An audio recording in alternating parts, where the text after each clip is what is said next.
Imagine for a moment, if you will, that your full name, your date of birth, your email address, your phone number, your full home address, details of your employer, who you work for, some of your payment details, some of your encrypted passwords, and even details about your family and relatives were all available on the internet without any need for a password to access for the whole world. Well, that is the stark reality for more than 106 million people after a recent data leak.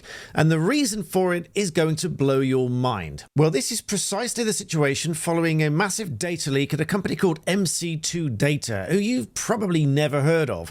And ironically, they run background checks under brands such as Private Records and PeopleSearch. This left, and some of you can nerd out on the numbers here, 2.2 terabytes with a T worth of sensitive data accessible online without any kind of password required. What is most alarming about all of this is not only all of the personal information has been leaked, but also some encrypted passwords. Now, encryption does offer some layer of protection. However, lots of passwords are now vulnerable to brute force attacks, particularly with machines being much more powerful, being able to essentially guess using some form of pattern recognition and dictionaries, lots of different passwords, millions of different passwords in a very short period of time. Meaning that if your unencrypted password is anything less than a long and complicated one, then it is likely to be at risk of a brute force attack. Not only will they then have your password, but together with all of your other details, you'll be at serious risk of fraud. We've had many people come to our firm that have been the victims of identity theft and other kinds of fraud because the fraudsters have got just enough information about them to impersonate them or take out loans and all sorts of other things in their name. Now, with over 106 million people being affected by this, there's a very real risk that you are among those affected, but don't worry, there are a few things you can do which I'll go into in this video. But first, the reason for this breach is something that you probably won't quite believe, or maybe you will believe it, because in these days of human error, which this is, it really is quite mind-blowing to think that this data breach happened because a database was left in an unsecure state, which meant that it was publicly accessible. Now, granted, the vast majority of people probably don't know how to access these things. There are lots of companies that do access these databases and will be able to access that information and then retrieve it and store it on their local servers. Now, many companies will rely on a legal exemption or a legitimate interest to store and save that information on their databases. Then they'll contact you, just the other day, I had somebody phone me up on my personal phone number. Now, not many people have my personal phone number, but I asked them, where did you get this number from? And they told me, I'm not going to say what company it is because I think it was unethical, but they told me that a company had my number on a subscription service among various other bits of information. They didn't have much about me, I'm pleased to say, but they did have my phone number. But this just goes to show that these companies buy and store and then use to market to different people with information that they've gathered from different sources. One of which might be a leaked or breached database such as this one, with over 106 million people affected this time. And this is just the latest data breach that I'm talking about. Now, there are a few things you can do about this. Now, this is one reason that I have a partner with my channel, which is called Incogni, because Incogni will contact all of these data brokers and marketers, and they will insist and require that your data is removed from their servers. Whether you're in the UK or the US under UK law and US law respectively, they will insist and require that they remove your information from their databases.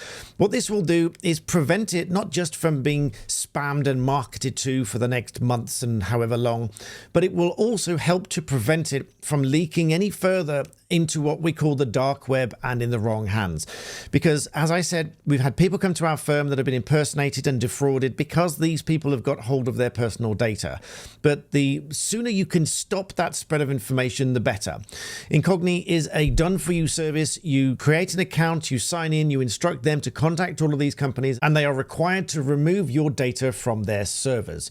Some people ask, well, what if they don't do that? Well, if they don't do that and you find out later that you've suffered a big loss and it's a result of them having your data and not removing it as required to do so, you may then well have a claim against that company for retaining your data and putting you at risk, meaning whatever you've lost, you may well be able to claim against them. This is not legal advice. This is just general guidance as to how these things work. Any loss that is a result of them breaking the law can put them in a position of having to compensate you for any loss that you've suffered. Of course, as they are a partner to my channel, I can offer you a fantastic discount off an annual plan, which is 60% if you use my code BlackBelt and the link in the description below. And you get a 30-day money-back guarantee if you change your mind. But once you start to see this working and how many companies have your data and they respond, because you get a dashboard to show you an ongoing progress of how many of these companies remove your data from their servers, the peace of mind will keep ticking over and you'll know that you're that just little bit safer from this data fraud. Now, what else can you do about this? Well, since your data is of paramount importance, there are various companies that monitor any kind of applications in your name and credit checks and things like that. Now, you can go to them all individually, such as each individual credit reference agency, such as Equifax or Experian, or you can sign up with someone such as Totally Money, which is free. Just be careful that you don't get sucked into borrowing money when you don't really need it, but they can alert you to any credit checks on your name and things like that. And other practical steps that you can take, I would absolutely insist that whether you think you're part of this data breach or not, whenever there is a new data breach, go through all of your security. Make sure at the very least that all of your important accounts have got two-factor authentication turned on. That means you should get a PIN or an authenticator code to your phone, whether you use Microsoft Authenticator or Google Authenticator. There's probably some others on the market, but one of those secure authenticators for two-factor authentication, or you can alternatively use a PIN coming to your phone, but then just be careful that you don't get spoofed with someone pretending to use your phone number. Again, I had an email just the other day trying to pretend that it was me, and they were trying to convince me that they'd got access to my account. Obviously that was fake. It was just a spoofed email to make it look like it came from me. Maybe there's another video I'll do on the technicalities of how to tell when an email's fraudulent, but long story short, that was just a fake. But at the very least, you should have two-factor authentication on all of your important accounts, your email, your banking, everything else. Any security layer that they offer, you should take up. And also, just go through your passwords and have a bit of a security checkup.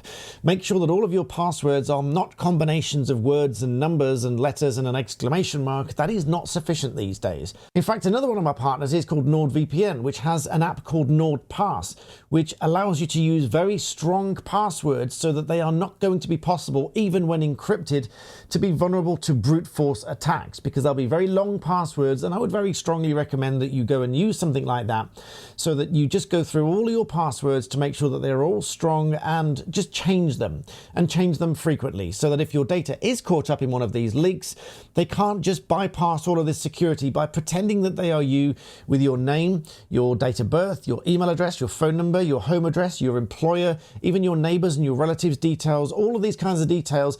They might be able to convince somebody on the end of a support line that they are really you and change your password. And so if that's the case, you really do need these two-factor authentication, you need strong passwords, and you need to get services that will monitor any kind of credit search on your name, just in case they try to take out loans or accounts, mobile phones, all of these kind of things. Because when they do that, they can turn your life upside down. And I'll give you a little story to illustrate that. We had one client came to us that had something fraudulently used on their bank account, which made them end up on what they call the CFAS database, which is a fraud database. And once she ended up on that database, her banks just closed all accounts overnight, and she had no bank account, no mobile phone, no credit card, nothing. She couldn't pay for anything. She had to rely on friends and family to make payments for her, even for rent and everything else. She had to ask one of her relatives to use their bank account for her monthly pay from her employer, because she didn't even have a bank account. All of this because of the fraud against her name, because someone had all of her details. So take my guidance in this video, go through this security check, do check out Incogni, because they will help to stem the flow of this data which you might be caught up in, and hopefully prevent you from being the victim of identity theft and fraud.